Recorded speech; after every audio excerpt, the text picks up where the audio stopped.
Hello students, स्वागत है बच्चों आपका हमारे यूट्यूब चैनल पर। बच्चों आज की क्लास के सेशन में हम बात करेंगे निर्देशांक ज्यामिति का सबसे अच्छा और महत्वपूर्ण टॉपिक बात करेंगे बच्चों, जो कि यूट्यूब पे आप पहली बार देख रहे होंगे। इतना अच्छा जो है कंटेंट मैं आपको निर्देशांक ज्यामिति के विषय में बताऊंगा कि पूरा निर्देशांक ज्यामिति आपका जो है 15 से 20 मिनट के भीतर जो है पूरा समाप्त हो जाएगा। तो बच्चों पूरा वीडियो आपको बहुत ध्यान से देखना है।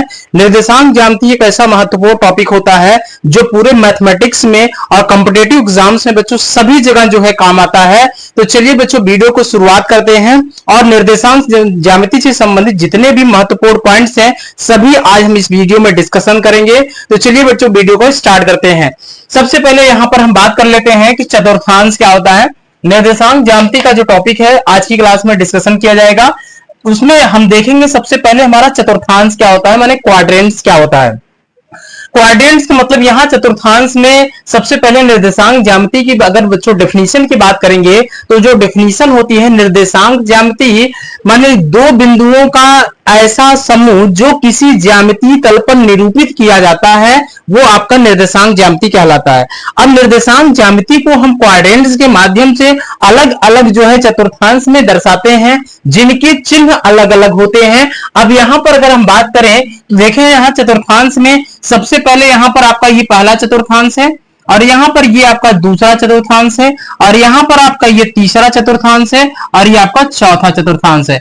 ध्यान से समझेंगे बच्चों यहां पर कि देखिए चतुर्थांश में सबसे पहला क्वाड्रेंट ये है, दूसरा ये है, तीसरा ये है और चौथा ये। अब देखिए यहां पर जितने भी कंटेंट लिखे गए सभी काफी इंपॉर्टेंट है और उन कंटेंटों को हम बहुत ध्यान से समझते हैं। यहां पर देखें तो सबसे पहले चतुर्थांश में हम यहां बात करते हैं कि यहां पहले चतुर्थांश का जो साइन होता है वो क्या होता है बच्चों, यहां पर आपको ध्यान देना है।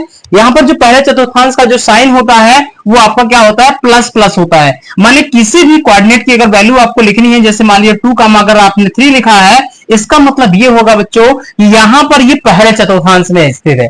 मतलब किसी भी पॉइंट को जब आप लिखते हैं अगर उस दोनों का साइन जो है प्लस है इसका मतलब है वो पहले चतुर्थांश में स्थित है।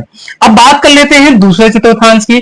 अगर मान लीजिए कोई भी पॉइंट जिसमें x का कोऑर्डिनेट अगर यहां माइनस आ जाए और y का कोऑर्डिनेट प्लस रहे तो उसको हम लोग किस चतुर्थांश में रखते हैं, यहां दूसरे चतुर्थांश में रखते हैं। क्योंकि ये जो लाइन होती है बच्चों ये वाला ये x अक्ष की धन दिशा होती है और ये आपका x अक्ष की ऋण दिशा होती है। यहां पर ये x अक्ष का पॉजिटिव डायरेक्शन है और ये x अक्ष का निगेटिव डायरेक्शन है।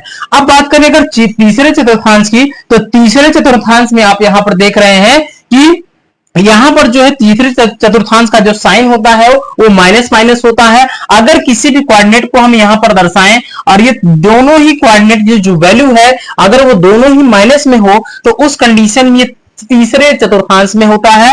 यहां पर तीसरे चतुर्थांश में आप देख रहे हैं y अक्ष की यहां पर जो है नीचे ऋण दिशा होती है और इस इधर जाएंगे तो x अक्ष की ऋण दिशा होती है, जिससे x और y दोनों की जो वैल्यू होती है बच्चों यहां पर क्या होती है, नेगेटिव। चौथे चतुर्थांश की बात करें यहां पर फोर्थ क्वाड्रेंट की तो यहां पर आप देखते हैं कि इसमें जो है x अक्ष की पॉजिटिव डायरेक्शन होती है और y अक्ष की निगेटिव डायरेक्शन होती है, जिससे इसका साइन यानी x का प्लस होता है y का माइनस होता है। अब यहां पर देखेंगे कि यहां पर देखिए अगर यहां पर x अक्ष पे हम किसी भी पॉइंट को लेते हैं तो यहां पर x की जो वैल्यू होती है वो आपको मिलती है लेकिन y की वैल्यू 0 होती है। इससे हमको इक्वेशन मिलता है। अगर कोई x अक्ष का समीकरण पूछता है तो x अक्ष का जो समीकरण होता है बच्चों वो याद रखिएगा y इक्वल टू 0 होता है। वो x अक्ष आपका पॉजिटिव डायरेक्शन का हो सकता है या निगेटिव डायरेक्शन का हो सकता है। दोनों डायरेक्शन की अगर बात करें तो x अक्ष का जो समीकरण होता है आपका y इक्वल टू 0 होता है। ये पॉइंट बहुत ही इंपॉर्टेंट है, अक्सर एग्जाम्स में पूछे जाते हैं। अब बात करें अगर y अक्ष की तो y अक्ष का जो समीकरण होता है वो x इक्वल टू 0 होता है, चाहे वो आपका पॉजिटिव डायरेक्शन का हो चाहे वो आपका निगेटिव डायरेक्शन को हो। मतलब दोनों डायरेक्शन की अगर हम बात करें तो दोनों में आपका क्या होता है कि y अक्ष का जो समीकरण है वो आपका क्या होता है, x इज इक्वल टू 0 होता है। अब हम बात करें यहां पर तो इससे संबंधित बच्चों देखिए यहां पर जो क्वाड्रेंट है क्वाड्रेंट से ही अक्सर निर्देशांक ज्यामिति के क्वेश्चंस आते हैं, चाहे वो 9, 10, 11, 12 के क्वेश्चंस हो गए चाहे वो आपके कंपटीशन एग्जाम के क्वेश्चन हो गए, सब आपके यहीं से क्वेश्चंस पुट अप किए जाते हैं। अब यहाँ पर बात कर लेते हैं कि कुछ महत्वपूर्ण फार्मूले जो कि आपकी प्रतियोगी परीक्षा और अन्य परीक्षाओं में भी पूछे जाते हैं, जैसे 9, 10, 11, 12 मतलब इन सभी एग्जाम्स में पूछे जाते हैं। तो यहाँ पर जो देखिए सबसे पहला आपका यहाँ पर जो फार्मूला है वो डिस्टेंस फार्मूला है, माने दूरी का सूत्र है। बच्चों अक्सर एग्जाम्स में जो क्वेश्चंस आते हैं वो डिस्टेंस फार्मूले पे आते हैं। जैसे सपोज दैट यहाँ पर आपको जैसे यहाँ पर देखिए ये पॉइंट लिखा है, यहाँ पर अगर मान लीजिए कोई पॉइंट दे दिया जाए आपके पास, यहाँ पर जैसे मान लीजिए इसका कोऑर्डिनेट दे दिया गया 2,3 और इसका कोऑर्डिनेट दे दिया गया 4,5। अगर कह दिया जाए बच्चों इन दोनों के बीच के डिस्टेंस निकालिए तो आप इस फार्मूले का इस्तेमाल करेंगे। यहां लिखा है x1 y1 x2 y2 और इनके बीच जब डिस्टेंस निकालते हैं बच्चों तो क्या करते हैं x2 minus x1 under root में x2 माइनस x1 का whole square plus y2 minus y1 का होल स्क्वायर करते हैं। यही फार्मूला आप लिख सकते हैं under root x1 minus x2 का होल स्क्वायर और प्लस y1 माइनस y2 का होल स्क्वायर आप कर सकते हैं। अब यहां पर देखिए ये है डिस्टेंस फार्मूला और डिस्टेंस फार्मूले का उपयोग जो है ज्यादातर क्वेश्चंस में किया जाता है। अगर दो पॉइंट आपके पास दिए जाएं तो उस दोनों पॉइंटों के बीच डिस्टेंस ज्ञात करने के लिए किया जाता है। अब अगर बात करें इसकी मध्य बिंदु की, तो जो मध्य बिंदु के निर्देशांक होते हैं माने मिड पॉइंट का जो कोऑर्डिनेट होता है वो वहां पर मान लेते हैं यहां पर आपके पास दो पॉइंट है ए और बी, जिसमें बीच का जो पॉइंट है बच्चों आपका एक्स और वाई है। तो अगर कभी भी दो बिंदु हमारे पास दिए जाएं और उनका कहा जाए मध्य बिंदु के निर्देशांक ज्ञात कीजिए, तो मध्य बिंदु के निर्देशांक ज्ञात करने के लिए आप फार्मूले का इस्तेमाल करेंगे। जहां पर x1 y1 आपको पॉइंट्स दिए जाएंगे, x2 y2 आप मध्य बिंदु का अगर कोऑर्डिनेट ज्ञात करेंगे यानी मिड पॉइंट का कोऑर्डिनेट ज्ञात करेंगे तो दोनों कोऑर्डिनेटों को आप ऐड करेंगे x1 प्लस x2 अपॉन 2 और y इज इक्वल टू होगा y1 प्लस y2 अपॉन 2। अक्सर बच्चों इसका जो इस्तेमाल किया जाता है अगर कहीं लाइंस दिया गया है, लाइन में अगर दो पॉइंट्स दिए जाए अगर उनका मिड पॉइंट का कोऑर्डिनेट ज्ञात करना हो तो वहां पर हम ये फार्मूले का इस्तेमाल करते हैं। अब बात करते हैं यहाँ पर अंतर विभाजन बच्चों, इनर जो है डिवीजन, और इस इनर डिवीजन का जो है फार्मूला क्या होता है जो निर्देशांक ज्यामिति में यहां से बच्चों काफी क्वेश्चंस आते हैं। तो देखिए इस पर जो है क्वेश्चन किस प्रकार से आते हैं यहाँ पर, जैसे मान लीजिए आपके पास यहाँ पर एक लाइन दिया गया जिसका एक पॉइंट ए है, दूसरा पॉइंट क्या है आपका बी है। अब यहाँ पर हमने क्या किया, बीच का एक पॉइंट पी जो है जिसका कोऑर्डिनेट हमने किया एक्स और वाई मान लिया। अब यहां पर आप देखेंगे ये जो पॉइंट है इस रेखा को m अनुपात n के अनुपात में विभाजित करता है। तो इस कंडीशन में अगर आपको फार्मूला लिखना होगा तो आप फार्मूला इसमें क्या लिखेंगे, x की जो वैल्यू है लिखेंगे बच्चों mx2 plus nx1, mx2 plus nx1 upon m plus n लिखेंगे। और यही y कोऑर्डिनेट जब आप लिखेंगे तो यही y कोऑर्डिनेट होगा आपका my2 plus ny1 upon m plus n। माने ये आपका जो है अंतर विभाजन में x और y कोऑर्डिनेट के फार्मूले होंगे जिसका बच्चों आप इस्तेमाल करते हैं। सवालों में बच्चों इसका सीधा सीधा पुटिंग माने जो वैल्यू दी जाती है सीधा सीधा इस वैल्यू का हम लोग इस्तेमाल कर लेते हैं, इस फार्मूले का इस्तेमाल करके सीधा सीधा आंसर ज्ञात कर लेते हैं। अगर बच्चों बाह्य विभाजन की बात आती है, अगर हमको माने यहां पर बाह्य विभाजन करना है तो बाह्य विभाजन में मान लेते हैं हमारे पास दो पॉइंट दिए गए हो, x1 y1 दिया गया हो और दूसरा पॉइंट हमारे पास क्या दिया गया हो x2 और y2 दिया गया, और यहां पर एक पॉइंट जो है आउटर साइड में है जिसका कोऑर्डिनेट क्या है x, y है। तो उस कंडीशन में हम लोग क्या करेंगे, हमको जो है बाह्य विभाजन का अगर यहां पर जो है फार्मूले के अकॉर्डिंग हमको बाह्य विभाजन का कोई पॉइंट ज्ञात करना है तो उस कंडीशन में हम लोग क्या करते हैं, x की जो वैल्यू है लिखेंगे mx2 minus nx1 upon m minus n। अगर y को कोऑर्डिनेट लिखना हुआ तो हम लोग यहां पर क्या करेंगे, यहां पर y को कोऑर्डिनेट लिखेंगे कि my2 minus ny1 upon m minus n।